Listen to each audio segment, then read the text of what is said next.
منتخب local bodies کے لوگ، خواتین و حضرات، السلام علیکم۔ میں مشکور ہوں آپ سب کا، یورپین یونین کا، common wealth local government councils کا، اور کہ اتنا اچھا پروگرام آپ نے کیا ہوگا، کیونکہ جو میں نے سنا آپ کی گفتگو سے تو کافی پورے ایک دن بحث مباحثہ اور اس کی بنیاد پر کوئی ریکمنڈیشنز ہوں گے، اور آج کی بھی آپ کی محفل چلتی رہی، تو میں سمجھتا ہوں کہ جن لوگوں نے اس کا اہتمام کیا وہ بہت اچھا کام کیا، اور میرے خیال سے اتفاق رائے ہمیشہ کی طرح نکلا کہ لوکل گورنمنٹ ایک اچھی چیز ہے۔ اچھا، اب مسائل کہاں ہیں یہ بھی تو دیکھیں نا، بڑی اچھی چیز ہے، سب لوگوں نے تعریف کی ہوگی، بہترین چیز۔ مسائل کہاں ہیں؟ میں سمجھتا ہوں کہ آئین کے اندر میں نے تلاش کیا آج آپ کے پاس آنے سے پہلے کہ کیا کہاں کہاں ذکر ہے، تو تقریباً 22 جگہوں پر لوکل گورنمنٹ کے اعتبار سے ذکر ہے، جہاں اس بات کا کہ حکومت کے ادارے ہیں تو لوکل گورنمنٹ کا بھی ادارہ ہے، جہاں الیکشن کرانا ہے کہ election commission of Pakistan local government کا بھی الیکشن کرائے گا، مگر جو اس کی روح ہے وہ آرٹیکل 32 میں ہے کہ جس کے اندر کہ اسٹیٹ جو ہے وہ ذمہ دار ہے ایفیکٹو لوکل گورنمنٹ کے نظام کے لیے، شیل انکریج کا لفظ استعمال کیا ہے، کوئی زیادہ پابندی نہیں کی اسٹیٹ پر، کہا کہ صرف انکریج کرنا ہے۔ اچھا، مگر ہم اور آپ جس خطے کے لوگ ہیں، پھر آگے جا کر 140(a) کے اندر زیادہ وضاحت کی گئی کہ each province shall establish the local government system. اس کے بعد آئین نے چھوڑ دیا کہ صوبے جو ہیں وہ اپنا بلدیاتی نظام خود طے کریں۔ پاکستان کے اندر اختیارات اور ریسورسز کا ایک سٹرگل ہے، صرف پاکستان میں نہیں، دنیا میں ہر خطے میں ہے، پاکستان میں بھی ہے، اور یہ جب سے پاکستان بنا، جب سے یہ سلسلہ چلتا رہا، ایک سٹرگل ہوا ون مین ون ووٹ کے اعتبار سے مشرقی پاکستان کے ساتھ، وہ بھی ریسورس اور پاور دونوں کا سٹرگل تھا، ٹھیک ہے۔ کچھ لوگ اس بات کی کوشش کرتے رہے کہ پیرٹی ہو، مشرقی پاکستان کی پاپولیشن زیادہ ہے، مغربی پاکستان کی کم ہے، مگر سب کی پیرٹی ہو تاکہ ریسورسز پر کنٹرول رہے، اور اسی کوشش کے اندر آپس میں غلط فہمیاں بڑھتی گئیں، اور نتیجہ جو ہے وہ ہم پر اور آپ پر سب پر ظاہر ہے کہ کیا ہوا پھر وہاں۔ جو بھی حکومت آتی ہے، ایک تو ہر شخص کی خواہش یہ ہوتی ہے، صوبے کی، ڈسٹرکٹ کی، لوکل کونسلز کی، کہ ہمیں ریسورسز بھی ملے اور ہمیں طاقت بھی ملے۔ جمہوریت کا حسن یہی ہے، تو ہر جمہوری قوت کی خواہش ہوتی ہے کہ جی طاقت کا ڈیولوشن ہو۔ سینٹر کی طرف دیکھتے ہیں تو صوبہ کہتا ہے کہ طاقت ہمیں دو، صوبے کی طرف دیکھتے ہیں تو جب نیچے والے لوگ کہتے ہیں کہ طاقت ہمیں دو تو کہیں نہ کہیں کوئی پرابلم ہو جاتا ہے اس میں اگر آمر آتا ہے تو آمر جو ہے وہ بیچ کے لیول کو ڈائلیوٹ کرتا ہے، وہ سیاستدانوں کو ڈائلیوٹ کرتا ہے، پروونشل اور نیشنل اسمبلیز کو ڈائلیوٹ کرتا ہے، اور نیچے بلدیات پر جانے کی کوشش کرتا ہے۔ یہ ایوب خان کے زمانے میں 1962 میں بیسک جمہوریت کا نظام شروع ہوا، جس میں شاید 5000 یا 4000 لوگ مل کر ایک بی ڈی کا الیکشن لڑتے تھے، اس میں سے 8-10 یا 15 بی ڈی کے لوگ اپنا چیئرمین منتخب کرتے تھے، اور 80,000 کا تقریباً انہوں نے ایک پول بنایا جس کی بنیاد پر صدر بھی الیکٹ ہو رہا تھا اسی پول سے، تو وہ آسان تھا کہ 80,000 لوگوں کے ساتھ خرید و فروخت ہو جائے تو جو صدر ہے وہ صحیح منتخب ہو جائے جو ان کی خواہش تھی۔ تو اس طرح سے وہ جو بلدیاتی نظام تھا وہ بلدیات کے نام پر قائم ہوا، بلدیات کا کام کیا، مگر اس کے نیچے نیت مختلف تھی۔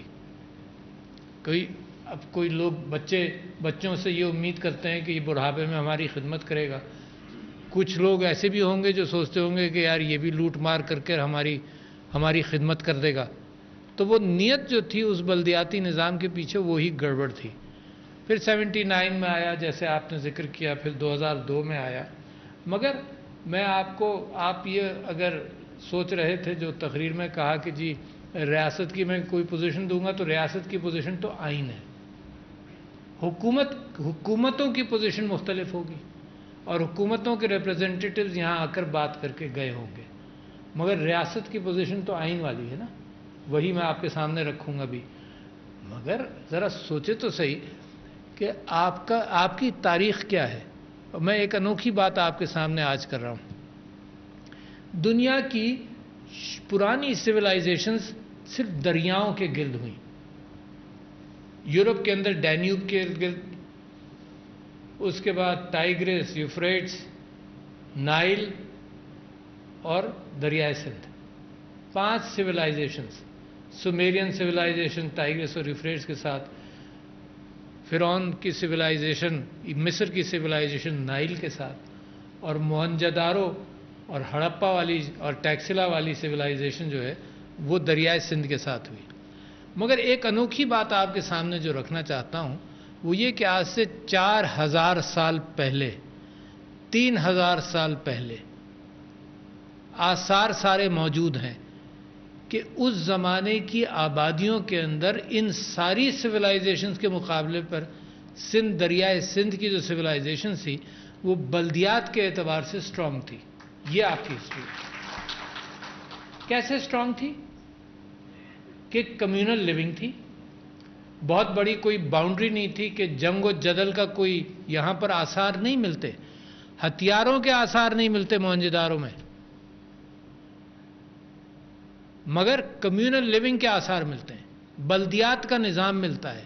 اور بلدیات کا نظام کیا کہ رننگ واٹر دریائے سندھ سے اس موہنجداروں کے تھرو گھروں کے پاس سے گزرتا تھا. Running water. سیویج کا نظام تھا. یہ پہلی سویلائزیشن ہے جہاں گھر کے اندر بھی لیٹرین کا انتظام تھا. پہلی سویلائزیشن ہے. اور وہاں سے سیویج باہر جاتا تھا اور اوپن ڈرینیج, کیونکہ پائپ وہاں بنتے نہیں تھے, اوپن ڈرینیج تھا, اور اوپن ڈرینیج کہیں مین سیویج لائن میں جاتا تھا. یہ 3-4 ہزار سال پہلے. اور دنیا کے مورخ کہتے ہیں کہ یہ پہلی مثال ہے کمیونل لیونگ کی جس کے اندر کوئی بلدیات کا نظام تھا, لوگ بیٹھ کر طے کرتے ہوں گے. اور ایسا بھی نہیں ہوا کہ آبادیاں بنتی چلی گئیں اور اس کے گرد پھر گاؤں بن گیا. ایسا نہیں ہوا. پوری پلاننگ کے تحت سڑکوں کا لے آؤٹ ہوا. یہ تو آپ کی تاریخ ہے. اور اتنی اچھی تاریخ کے ساتھ جب ہم آج کا پاکستان دیکھیں تو ابھی بھی ہمیں اوپن ڈرینیج نظر آتا ہے 3-4 ہزار سال پہلے کی بات. آج بھی وہی نظر آ رہا ہے. تو لہٰذا کہیں نہ کہیں ہمارے ساتھ خامیاں ہوئی ہیں, بہت ساری خامیاں ہوئی ہیں. کس خامی کو اور کس چیز کو ہم روئیں گے. مگر میں آپ سے بات کرتا ہوں, ایک جیرڈ ڈائمنڈ ایک آتھر ہے, اس نے ایک کتاب لکھی. اس نے کہا جی پہلے ہر کام کے اندر پہلے پرابلم کو آئیڈینٹیفائی کریں. اور میں نے ایک پرابلم آپ سے آئیڈینٹیفائی کیا کہ یہ اچھا ہوتا, اور ابھی بھی امکان ہے اس بات کا, کہ آئین کے اندر ذرا زیادہ ڈسکرپشن ہو. اب ہوتا یہ ہے کہ ہر کام کے لیے پھر آپ کورٹس میں جاتے ہیں امپلیمنٹ کرانے کے لیے کہ آئین کی روح یہ ہے. پھر آپ انٹرپریٹ کرتے ہیں ان چند الفاظ سے کہ آئین کی روح یہ ہوگی. تو میرا دل یہ چاہتا ہے کہ آئین کے اندر ڈسکرپشن اگر تھوڑا سا زیادہ ہو تو وہ روح کی عکاسی بھی کرے گا. مگر کیونکہ یہ ڈیوالوڈ سبجیکٹ ہے, یہ ذمہ داری صوبوں کی رہنی چاہیے. مگر اسپرٹ تو آئے نا. لوکل گورنمنٹ صرف کہہ دینا, جیسے جمہوریت کہہ دینا. جمہوریت کی جب آپ اس کا سٹرکچر بنانے جائیں گے تو اس کا آئین ہوگا. صدارتی یا پارلیمانی بھی کہہ دینا آسان ہے, بحث بھی بڑی ہوتی رہتی ہے, مگر ہر چیز کا نظام ہے. کوئی جمہوریت دنیا کی کسی اور جمہوریت سے میچ نہیں کرتی. کوئی جمہوریت.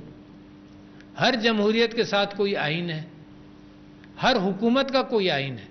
افغانستان میں بھی کوئی لکھی ہوئی ڈاکومنٹ کی فکر ہے تو طالبان جو آج حکمرانی کر رہے ہیں انہوں نے یہ کہا کہ بھئی ہم کوئی آئین, پرانا ہی آئین لے کر چلیں فی الحال.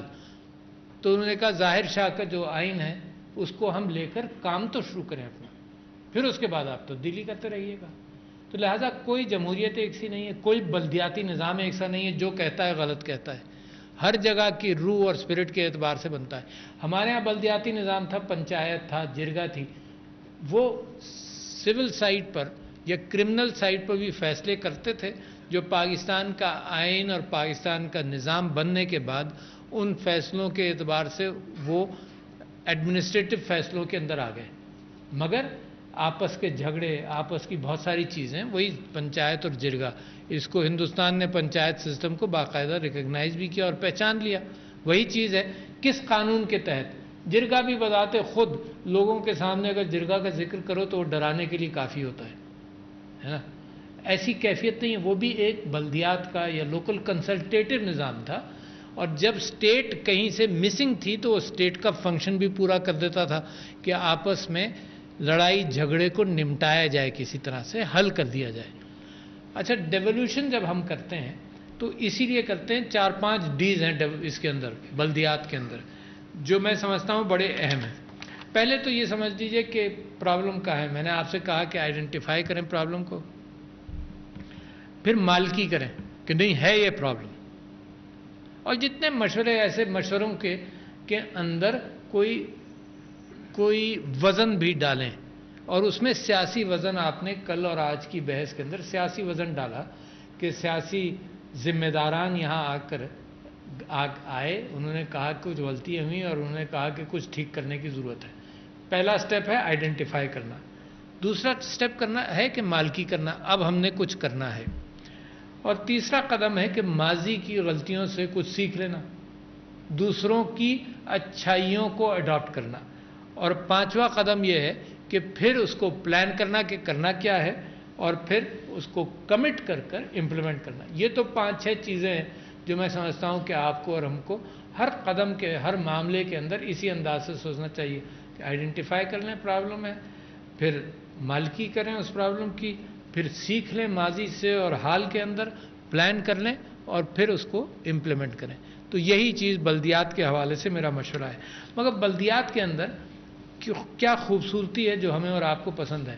ایک تو اسلامی روایات بھی کیا کہتی ہیں، کیونکہ ہم مالکی کرتے ہیں اس بات کی کہ اسلام ہماری تاریخ ہے۔ میں نے پہلے کی تاریخ آپ سے موہنجو داڑو کا ذکر کیا، اور واقعی جا کر دیکھیے گا، سوچیے گا، اس سے بہتر بلدیاتی سسٹم بغیر پلاننگ کے مورخ کہتے ہیں کہ موہنجو داڑو ایسے تعمیر نہیں ہو سکتا تھا، کیونکہ پہلے لے آؤٹ ہوا سڑکوں کا۔ جیسے آج کل آپ کوئی ڈیولپمنٹ دیکھتے ہیں نا، سڑکوں کا لے آؤٹ ہوتا ہے، پائپ لے ڈاؤن کیے جاتے ہیں، سیویج لے ڈاؤن کیا جاتا ہے، پہلے لے آؤٹ ہوا۔ آپ ارریسپانسبل کنسٹرکشن موہنجو داڑو میں آپ کو نظر نہیں آئے گا، تو 3-4 ہزار سال پہلے۔ اس کے بعد میں کہتا ہوں کہ اسلامی تاریخ، اس کی تاریخ صرف اب زمین پر رہ گئی، موہنجو داڑو کی لکھی ہوئی تاریخ کم ہے، زمین پر ہے کیا ہوا ہوگا، مگر لکھی ہوئی تاریخ اسلام کی تاریخ تو موجود ہے۔ اس کے اندر جو بھی حضور اکرم صلی اللہ علیہ وسلم نے جس کو کہیں کا ذمہ دار کیا، خلفائے راشدین نے کہیں کسی چیز کا گورنر بنایا، تو وہ بھی پبلک سروس کے اعتبار سے بنایا، اور پبلک سروس کے اندر کچھ چیزوں کا کمپلشن کیا، خاص طور پر 3 چیزوں کا میں ذکر کر رہا ہوں آپ سے، 3 چیزوں کا کمپلشن کیا ہر اس گورنر کے اوپر، یا ہر سبسیکوینٹلی اس کے نیچے ہر ذمہ دار کے اوپر وہی 3 چیزیں لاگو تھیں۔ اس میں سے کچھ ممکن ہے، کچھ نہیں ممکن ہے۔ ایک یہ ہے کہ لوگوں سے رابطہ بے انتہا ضروری ہے، تو اس میں سے پہلا جو یہ تھا کہ جو عمال بنایا جائے، ذمہ دار ایگزیکٹو بنایا جائے، اس کی ذمہ داری یہ ہے کہ مسجد میں جمعے کی نماز پڑھائے۔ تو میری درخواست ناصر حسین شاہ صاحب سے پہلی تو یہی ہے، مگر وہ صرف اس کی اسپرٹ کیا ہے؟ اس کی اسپرٹ یہ ہے کہ لوگوں سے رابطہ رہے اور ہفتے میں ایک دن ہو جائے رابطہ، پہلی اسپرٹ۔ دوسری اسپرٹ وہ بھی ذرا سی مشکل ہے، میرے لیے بھی ممکن نہیں، میں صرف ذکر کر رہا ہوں کہ اسپرٹ دیکھ لیں۔ مگر حکم کیا تھا؟ حکم یہ تھا کہ ہر آدمی جو ذمہ دار ہو وہ اپنا سٹینڈرڈ آف لیونگ اس جگہ کے اعتبار سے وہیں لے جائے، تاکہ اس کو تکلیف کا، سروسز کا، خدمات کا، سب چیزوں کا اندازہ ہو۔ کتنا پرنسپل کتنا اہم ہے، احساس ہو ہی نہیں سکتا نا کہ میں کسی غریب کے گھر میں بیٹھ جاؤں جا کر صرف بیٹھ جاؤں تو مجھے کچھ تو اندازہ ہوگا. مگر یہ آپ دیکھیں کلچر نے کیا کیا, تاریخ نے کیا کیا. تاریخ نے یہ کیا کہ بڑوں کی آبادیاں بڑوں کی بنا دیں, اور غریبوں کی آبادیاں چاہے وہ کچی کہلائے چاہے جو کچھ بھی کہلائے, اس کی طرف راستے بھی اس کی طرف نہیں جاتے, نظر بھی نہیں آتے, سوائے اس کے کہ آپ کی گاڑی پر کسی نے کھٹکھٹا کر کہا تو وہ شکل سے غریب نظر آیا اور آپ کو رحم آ گیا اور آپ نے بھی کچھ پیسے دے دیے اور اپنی ذمہ داری سے آزاد بھی ہو گئے. دل خوش ہو گیا کہ آپ نے جی 100 روپے نکال کر دے دیے, بس آپ کا کام ہو گیا. کام ایسے تھوڑی ہوتا ہے. تو دوسرا کام یہ تھا کہ اپنا سٹینڈرڈ آف لیونگ وہاں تک لے جاؤ. اور تیسرا کام یہ تھا کہ اپنا گھر کا دروازہ ہمیشہ کھلا رکھو. تو ایک گورنر کی شکایت گئی حضرت عمر کے پاس کہ جی میں گیا تو میں دروازہ کھٹکھٹایا, دروازہ بند تھا. تو اس گورنر نے آ کر یہ ایکسپلینیشن دیا کہ جی میرے پاس ایک جوڑا کپڑے تھے, میں ان کو دھو کر سکھائے تھے, اتنی دیر کے لیے دروازہ میرا بند تھا. تو یہ اسپرٹ, اس کی اسپرٹ کو سمجھ لیجئے کہ لوگوں سے رابطہ, لوگوں کی خدمت کرنا ہے اور لوگوں کی پریشانیوں کا احساس. یہی سیاسی اسپرٹ ہے. ہر سیاستدان, آپ سب کا سیاست سے بھی تعلق ہے, یہی اسپرٹ اندر, یہ ارریسپیکٹو آف پارٹی, کس پارٹی سے آپ کا تعلق ہے, ہر پارٹی کے اندر یہ جذبہ ابھارا بھی جاتا ہے کہ بھئی لوگوں کی خدمت کرنی ہے. یہ چیز میں سمجھتا ہوں کہ بنیادی طور پر بلدیات سے شروع ہوتی ہے. اور آخری بات میں آپ سے یہ کروں گا کہ بلدیاتی نظام کے اندر 5 ڈیز میں سمجھتا ہوں ہیں. ایک یہ ہے کہ ڈیولوشن آف پاور, طاقت نیچے جائے. اچھا, دوسرا یہ ہے کہ ڈسٹریبیوشن کریں ریسورسز کا, یہ بھی بہت ضروری ہے. مطلب وہ پاور کے ساتھ ریسورسز بھی تو ہاتھ میں آئے نا, جس کی بنیاد پر وہ کام کر سکے. صرف پاور نو ریسورسز بیکار ہے. ریسورسز وداؤٹ پاور تو آدمی خود ہی امیر ہوتا چلا جائے گا, چاہے کرپشن سے ہو چاہے جیسے بھی ہو. تو devolution of power and distribution of resources, یہ NFC ایوارڈ, PFC ایوارڈ اگر جہاں ہے جہاں نہیں ہے یہ بھی یہی ہے. اس کے ساتھ diffusion of power and authority, یعنی پاور بڑی مضبوط چیز ہوتی ہے, بڑی طاقتور چیز ہوتی ہے, بڑی پریشان کن چیز ہوتی ہے. اور آج کل میں ایک مثال دیتا ہوں کہ بائبل نے ایک جانور کا نام لیا لیویاتھن, اور ہابز نے اس کے اوپر ایک کتاب لکھی لیویاتھن کے اسٹیٹ جو ہے وہ ایک بہت بڑے جانور کی طرح ہے. اور اس کو بیلنس کرنے کے لیے 2 چیزیں ممکن ہیں. اگر اسٹیٹ بہت طاقتور ہو جائے تو وہ ڈکٹیٹر اور جانور کی صورت اختیار کرتی ہے, اور بالکل اس کی کوئی اتھارٹی نہ رہے تو وہ انارکی بن جاتی ہے. تو دونوں چیزیں قابل قبول نہیں ہے. تو ایک بیچ میں چھوٹا راستہ ہے جس کے اندر اسٹیٹ کی چیزوں کو تھوڑا سا کنٹرول کیا جاتا ہے, تھوڑا سا اس کی ریسورسز, اس کی طاقت ڈیفیوز کی جاتی ہے تاکہ اس کے اندر لوگوں کی رائے بھی چلے. کوئی انارکی کسی طبقے کی نہیں, آٹوکریسی یا مونارکی کسی طبقے کی, اور ٹوٹل انارکی دونوں نہ. تو یہ بیچ کا راستہ ہے. تو اس کے لیے ڈیفیوژن آف پاور, جو میں نے آپ سے کہا کہ تیسری چیز بڑی اہم ہے. اچھا جی, اس کے ساتھ سر مینجمنٹ کی ڈی کنسنٹریشن ہے کہ مینجمنٹ بھی نیچے تک آ جائے, صرف اوپر کا نہیں ہو. آپ کو یاد ہو, میں نے ابھی آپ سے ذکر کیا کہ مشرقی پاکستان, کیپٹل مغربی پاکستان میں لوگوں کو جب مسائل, یا تو بڑی ایفیشنٹ سسٹم ہونا کہ جی کوئی پورٹل بن جائے, پورٹل پہ جاؤ تمہارے سارے کام ہو جائیں, ورنہ ہر کام کے لیے لوگوں کو یا تو جہاز سے ڈھاکہ سے کراچی آنا پڑتا تھا جو کیپٹل تھا, یا پھر اسلام آباد جانا پڑا, اور مزید مشکل جو سمندری جہاز سے آئے وہ پہلے کراچی لینڈ کیا اور کراچی لینڈ کر پھر اسلام آباد آئے. تو یہ جو ڈیفیوژن آف, جو چوتھی چیز میں آپ سے کہہ رہا تھا کہ مینجمنٹ کی ڈی کمیشننگ, نیچے تک مینجمنٹ جو ہے اس کی ڈی کنسنٹریشن ہو جائے.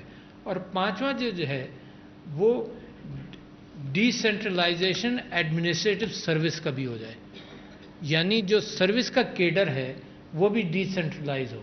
تو ایک تو الیکٹڈ کیڈر ہوا, ایک سروس کیڈر ہوا. سروس کیڈر ڈی سینٹرلائز ہو کر وہیں کے لوگوں کو آپ ملازم بھی رکھیں گے, وہ جو وہاں سے واقف ہیں. میں پبلک اکاؤنٹ کمیٹی میں نیشنل اسمبلی میں جب 2013 سے 18 تک تھا تو بڑا پرابلم میں نے فیس کیا. پرابلم کیا تھا جی کوئی پیراگراف آیا، وہاں پر رپورٹ آتی ہے، رپورٹ آئی کہ جی فلانا ادارہ جو ہے اس میں بڑا کرپشن ہوا، یہ ہوا وہ ہوا.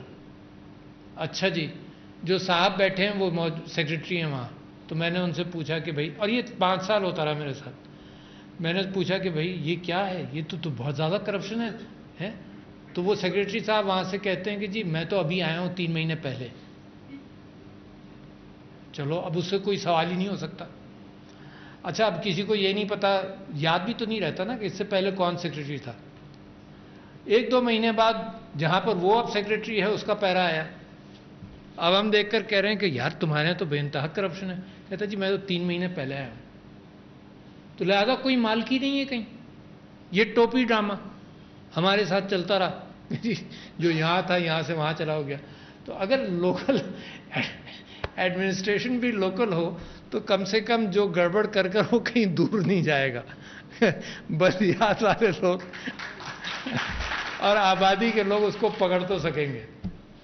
تو جیسے آپ لوگوں نے بہت ساری خواہشات کا اظہار کیا ہوگا، تو میں بھی ریاست کی طرف سے اصول آپ کے سامنے رکھ رہا ہوں اور اپنی خواہشات کا اظہار کر کے آپ سے اجازت چاہوں گا. بہت شکریہ خواتین و حضرات.